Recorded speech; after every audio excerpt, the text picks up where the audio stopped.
Merci de votre fidélité. Place à présent à l'invité de la rédaction. Selon un rapport officiel de l'ONU, le nombre d'apatrides et de réfugiés dans le monde ne cesse de croître, victimes de conflits, de catastrophes et autres. Quel est l'état des lieux en Afrique de l'Ouest? Quelle différence entre apatrides et réfugiés? Quelle politique pour venir en aide à cette frange de la population? On en parle aujourd'hui avec M. Mohamed Askia Touré, représentant de l'Agence des Nations Unies en Côte d'Ivoire pour les réfugiés, le HCR. Merci d'avoir accepté notre invitation. Merci de me recevoir. Alors, M. Touré, d'entrée de jeu, quelles sont les grandes missions du HCR en Côte d'Ivoire? Elles sont multiples. La principale, c'est d'abord de s'acquitter d'un devoir de reconnaissance par rapport à la Côte d'Ivoire, qui a toujours été une terre d'asile pour beaucoup de réfugiés, notamment des réfugiés libériens et autres dans les années 90.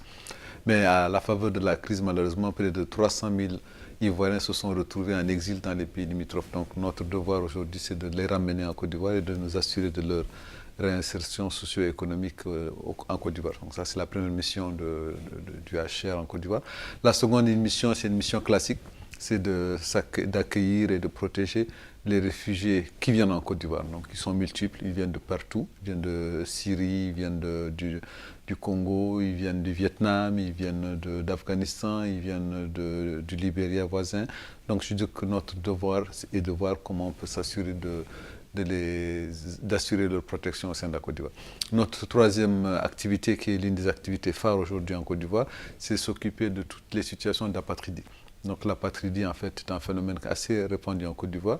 On parle de près de 700 000 personnes en Côte d'Ivoire qui sont ou apatrides ou à risque d'être apatrides. Donc ce qui place la Côte d'Ivoire au deuxième rang de population mondiale après le Myanmar en termes de population d'apatrides. Alors justement, quelle est la différence exacte que vous faites entre apatrides et réfugiés? Parce qu'on a tendance à faire... Oui, en fait, l'apatride est un mot très simple. Je veux dire que dans le mot apatride, vous avez le préfixe A et la patrie.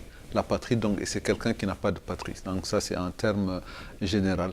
Mais en termes juridiques, c'est une personne qui n'a pas de nationalité, donc qui ne peut se prévaloir d'aucune nationalité. Donc c'est une personne dont aucun pays au monde ne lui reconnaît une nationalité. Donc vous comprendrez avec moi qu'il s'agit d'une situation quand même assez dramatique d'un individu qui, comme vous et comme moi, ne peut pas se prévaloir d'une nationalité.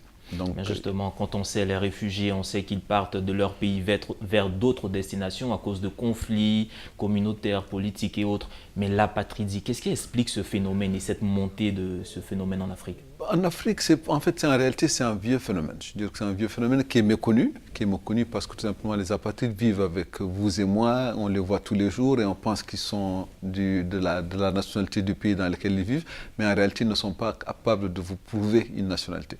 Et ce phénomène en Côte d'Ivoire, il est tout simple. Il est en grande partie dû à deux ou trois phénomènes qui sont importants.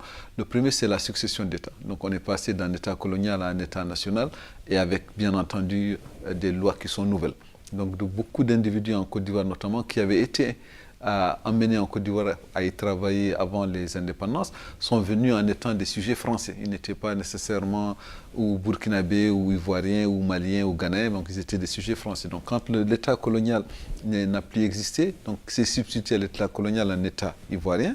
Donc de ces personnes-là se sont retrouvées dans des situations où elles n'avaient pas eu la nationalité du pays d'origine, parce que le pays d'origine n'était pas aussi indépendant, et ils se retrouvent dans un pays où effectivement les lois ne leur permettaient pas d'avoir la nationalité du pays dans lequel ils vivent, parce que tout simplement ils n'étaient pas nés sur le sol de Côte d'Ivoire, où ils n'avaient pas un parent qui était donc ivoirien. Donc ils se retrouvent dans une sorte de situation de limbo juridique dans lequel ils ne peuvent pas se prévaloir d'une nationalité d'origine et encore moins la nationalité du pays dans lequel ils se trouvent. Ça, c'est l'un des phénomènes. L'autre phénomène aussi qui justifie l'apatridie en Côte d'Ivoire, c'est le fait qu'en Côte d'Ivoire, depuis 1972, la loi d'acquisition de la nationalité en Côte d'Ivoire se fait par l'affiliation. Donc on est ivoirien parce qu'on a un parent qui est ivoirien. Mais il se trouve que des enfants qui sont nés et abandonnés en Côte d'Ivoire, dont on ne peut déterminer la filiation, se retrouvent effectivement sans filiation avérée, donc sans filiation connue d'un point de vue juridique, et ces enfants-là se trouvent dans des situations d'apatridie. Et bien entendu, tant qu'ils ne sont pas adoptés, ils sont dans ces situations.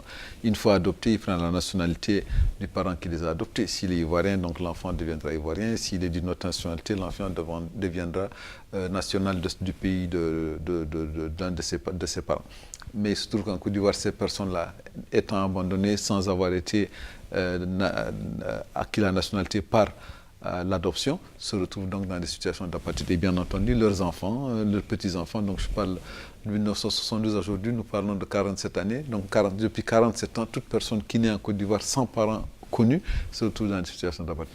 Le dernier point aussi qui est important, c'est la faiblesse du niveau d'enregistrement des naissances. C'est-à-dire que malheureusement, en Côte d'Ivoire, les enregistrements de naissance sont faits de manière assez ad hoc, assez arbitraire, assez aléatoire.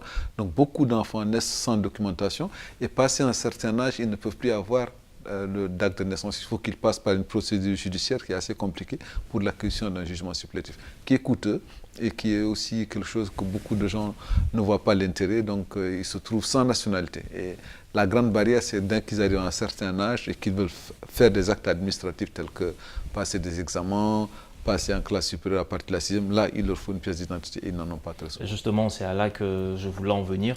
Comment est-ce qu'ils arrivent à s'intégrer dans la vie? Ceux qui n'ont pas de papier pour avoir accès à un emploi, aux soins de santé, à l'éducation, comment est-ce qu'ils arrivent? Juridiquement parlant, ils ne peuvent pas. Parce que tout simplement, pour tout acte administratif, on vous demandera une pièce d'identité. Donc malheureusement, c'est ça la grande difficulté de l'apatride. Vous imaginez que la personne qui est apatride ne peut pas passer de permis de conduire, ne peut pas ouvrir un compte bancaire, ne peut pas se marier, ne peut pas aller à l'école jusqu'à un certain niveau, parce que simplement, précisément, il n'a pas de pièce d'identité. Donc malheureusement, en Côte d'Ivoire, beaucoup de gens font recours à du faux. Donc c'est effectivement vivre avec des fausses pièces d'identité qui malheureusement leur permettent de pouvoir survivre et malheureusement ils vivent avec, ça c'est un phénomène assez important. En cela d'ailleurs l'État a décidé récemment dans une loi qui a été votée pour faire une amnistie pour tous ces faits de documentation qui ne sont pas des vrais documents, vont permettre aux personnes de retrouver leur vraie identité. Mais il y a aussi le cas des cartes biométriques qui sera maintenant distribuées, attribuées à ces populations. Bien entendu, je veux dire que ça c'est une avancée majeure, dans la possibilité d'avoir des personnes qui seront aujourd'hui identifiées et qui pourront effectivement avoir une identification unique de par l'introduction de technologie qui leur permettra de pouvoir être identifiés, de pouvoir s'assurer que leur identification est unique et éternelle. Et au niveau du HCR, quelles sont les politiques que vous mettez en place pour permettre à ces populations-là de retrouver goût à la vie, une vie normale? D'abord, on va à leur rencontre. Je veux dire que nous avons des bureaux sur toute l'étendue de Côte d'Ivoire, donc notamment dans des pays ou dans des régions où nous estimons que le risque d'apatridie est très fort, donc notamment dans le nord, le nord-est, l'ouest de la Côte d'Ivoire. Donc nous avons des bureaux sur place qui permettent d'abord à nos agents de pouvoir aller à la rencontre de ces populations, leur faire comprendre l'importance de s'identifier, l'importance d'avoir l'acquisition de documentation. Donc je pense que ça, c'est le premier des travaux. Et une fois que cela est fait, nous les aidons dans toutes les démarches administratives qui leur permettent d'acquérir une nationalité. Pas nécessairement la nationalité ivoirienne, parce que je pense qu'il y a un mythe de penser que toutes ces personnes ont vocation à être ivoiriennes. Je pense que beaucoup d'entre elles ont vocation à être nationales dans notre pays, mais ils ne le savent pas. Donc nous allons à leur rencontre, nous essayons de voir dans les dédales juridiques de leur situation pour voir dans quelle mesure on peut les orienter pour avoir une nationalité qui leur sied. Et dans ce vaste programme, il y a le plan d'action 2014-2024 qui a été élaboré. Où est-ce qu'on en est à présent? Et 2024, est-ce qu'on peut avoir espoir que cette date-là permettra d'éradiquer véritablement l'apatridie en Afrique rapidement? Nous le souhaitons, mais je pense que c'est un vœu qui est quand même assez ambitieux, parce que tout simplement nous parlons de 700 000 personnes, mais il s'agit de s'assurer que les politiques sont mises en place pour que ces personnes-là puissent bénéficier des mesures que notamment les gouvernements prendraient à ce niveau-là. La CEDEAO, à ce niveau-là, est très en avance. La semaine dernière à Abidjan s'est tenue d'ailleurs une conférence à laquelle tous les États membres de la CEDEAO se sont réunis et s'engagent de manière résolue pour nous assurer que d'ici 2024 plutôt, l'éradication de l'apatridie sera une réalité en Afrique. Sera une réalité dans le monde et particulièrement en Afrique de l'Ouest. Nous le souhaitons en tout cas de tout cœur. 2024, une date fatidique attendue par tous. Merci M. Mohamed Askia Touré, vous êtes le représentant de l'Agence des Nations Unies pour les réfugiés, le HCR en Côte d'Ivoire. Merci d'avoir répondu à nos questions. Merci à vous, chers téléspectateurs, de votre fidélité. Vous pouvez suivre cet entretien sur notre site internet www.mediantv.com. Agréable suite de programme sur nos antennes.